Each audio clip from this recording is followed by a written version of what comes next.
Hi everyone, today I'm going to show you how to set up custom modes and recall them on your Olympus E-M5 Mark III. Custom modes are just a way for you to save different settings into your camera so you can recall them later. And the E-M5 Mark III has 3 custom setting slots that you can save to. So I'm going to show you how to set up 3 different types of genres today. I'm going to do one for like your everyday camera for street shooting, another one for sports action type photography, and then we're going to save one more into C3 for like doing landscapes. So let's get started. Okay, so first let's set up the camera for our most common use, our everyday type photography where, you know, we want it to have a little bit of creative control, but then the camera still does most of the heavy lifting in terms of exposure, etc. It's the kind of setting where you just pick up the camera and just go out and start shooting on your photo walks or, you know, street photography or your family events, etc. You don't want to put the camera into C mode to start saving your settings. You want to put the camera in the mode that is your everyday setting.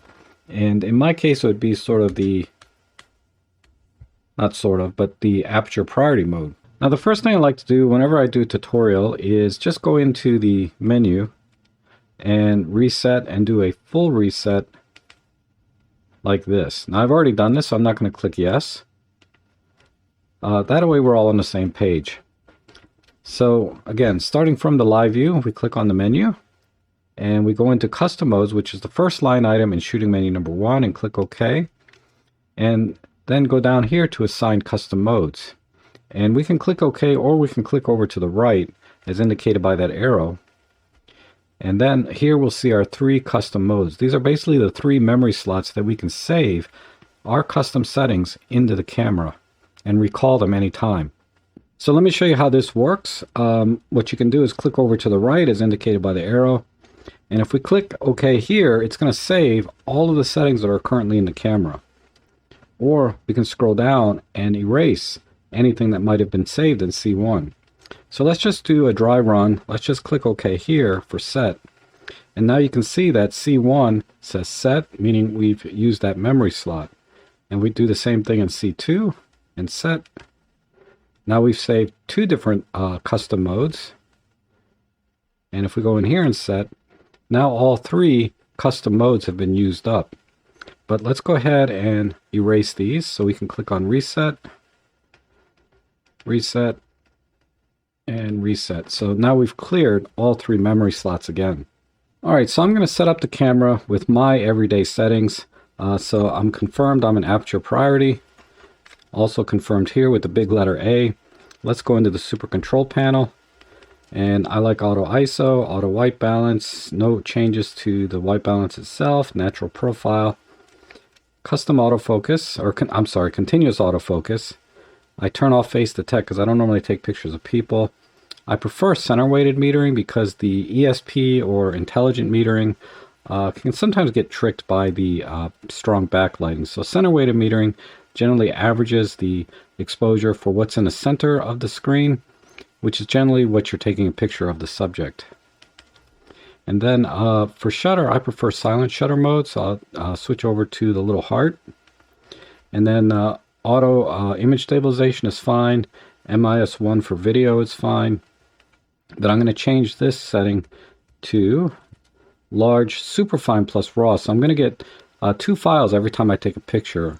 A high quality JPEG and then the raw image in case I want to edit later. Let's go back in. And then 4K video every once in a while, that's fine. sRGB, and no changes to the highlights and shadows or the tone curve. And then this is our button functions. I do like to change the buttons on the camera to things I like to use. I don't use the ISO button much because I'm an auto ISO, so I'm going to change this one to HDR because sometimes I like to do an HDR image. And that is in here somewhere. There it is, and click OK. And then the front button here, which I believe is this one. Okay, the function button here. And that's this button on the front. I like to change this to just magnify. It just helps me see a little bit better for my dying eyes. It doesn't actually zoom in. It's not the digital teleconverter. It simply magnifies the screen or the area that I'm focused on, so I can double check that I've acquired focus, or I can manually focus if I want to. And we're set. And that's basically it. So now this camera is pretty much ready for any time I pick up the camera and turn it on. I'm ready to shoot 99% of the things I shoot. So let's save all of the settings I just did into custom mode 1. And we've already done it once, or I've showed you how to do it already. So the process is the same, and we're going to click set. Now that we've set it, we have C on the mode dial. So when I turn my camera on for the first time, anytime I take the camera out, I can just dial this into C, and I know the camera's ready to go with all of the settings that I just set. Now we do have 2 additional memory slots, C2 and C3, that we can save custom settings to, but unfortunately there's no way to access them from any of the buttons or dials on the camera. You have to dive back into the menu. So generally I recommend you set those settings for stuff you do time to time.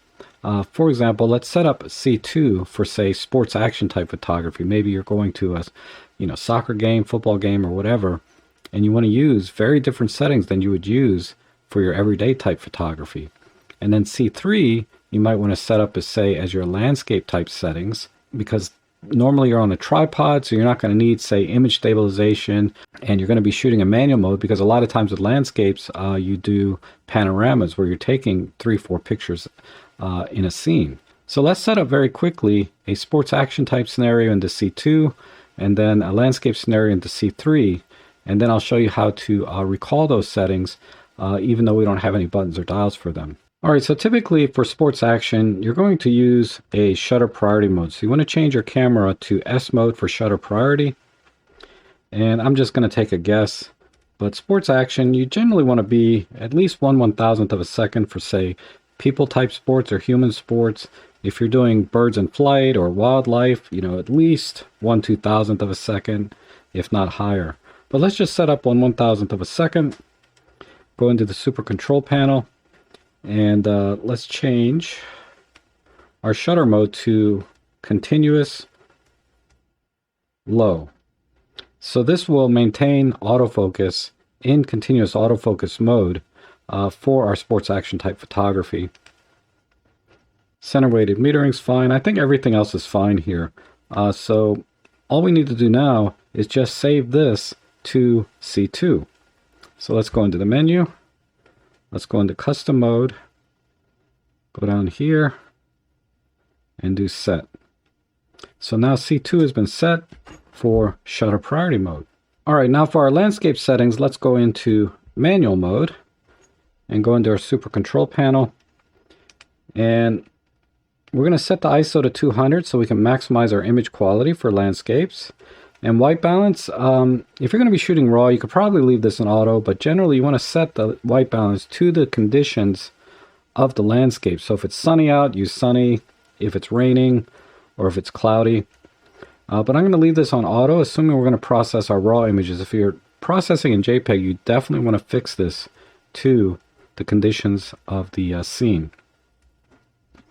And then let's go down here, and we're going to change this to single AF, so it only focuses one time, and we're going to make an additional button setting related to that. And face detect off. Metering won't matter because we're in manual mode. And then we're going to change our shutter to a single silent shutter. We're going to turn off our image stabilization, and it's just best practice if you're going to be on a tripod to turn off your image stabilization. Large superfine plus raw is fine. And everything else looks good here. But let's go into our button menu and make sure our function button is set to AEL AFL, which is this button here. Because what I want to do is separate the function of autofocus from the shutter button and assign it to the AEL AFL button for back button focus. Again, the idea being we're on a tripod and we might be doing panoramas, so we want to fix the focus point one time by pushing the back button and then using the shutter to take a picture, take a picture, take a picture without having to refocus, because that can mess up your panorama shots when you stitch them back together. So in this case, a little more complicated, but see if I can remember. We'll go into this menu, go into AEL AFL function for SAF. And we're going to change this so that the halfway changes to AEL only. And then the AEL button or AFL button here will now become the focusing button. Click OK there. And I'm just going to double check the settings in the control panel. Okay, that all looks good. Now let's adjust typical shutter speeds. And this is going to vary again depending on the scene, but I'm just going to take a guess at 1/125th of a second. And I'm going to crank my aperture up to f8 so I got good depth of field. And we're done. So those are my landscape settings. I'm going to save all of this into C3. So let's go back into the menu. Go back up here to shooting menu 1. Go into assign. Oops, went past it. Just click over to the right and click set. So now all of these settings have been saved to C3. Alright, so the way to recall the settings so that we can use them in our different scenarios. For example, if we want to use C, we just turn the mode dial to C, and all of that was our everyday settings, have been recalled properly. Aperture priority, auto ISO, auto white balance, etc. However, if we want to recall C2, like our sports action settings, you have to put the camera into the mode that you saved the C2 settings, in which case it was S mode or shutter priority mode. And now we can go in, custom modes, recall, custom mode 2, and say yes. So now all of our settings have been recalled. So we got 1/1000th of a second, super control panel, you can see we're continuous low, auto ISO, etc. To recall custom settings 3, that was our landscape mode and that was manual mode. So we need to put this into manual mode. And you can see our shutter speed stuck at the last thing we recalled. So we go into menu, custom modes, recall custom modes, go down to C3, click over and say yes. And now you can see our shutter speed and our aperture are what we saved. Our ISO is fixed, the white balance is auto, single shutter mode silent, image stabilization is turned off. So everything we want for landscape. Now if we accidentally recall our sports action modes instead of our landscape modes, and I'll do that. So we'll do recall, and it was C2.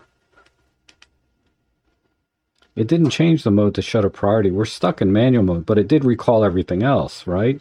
So it's important when you recall your custom settings that your camera is in the correct mode. Otherwise you're going to get weird settings like we have here. You know, 1/1000th of a second at 5.6 in manual mode just doesn't make sense normally.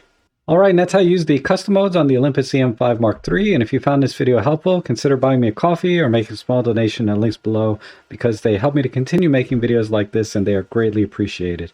Thank you for watching, and I hope to see you again soon.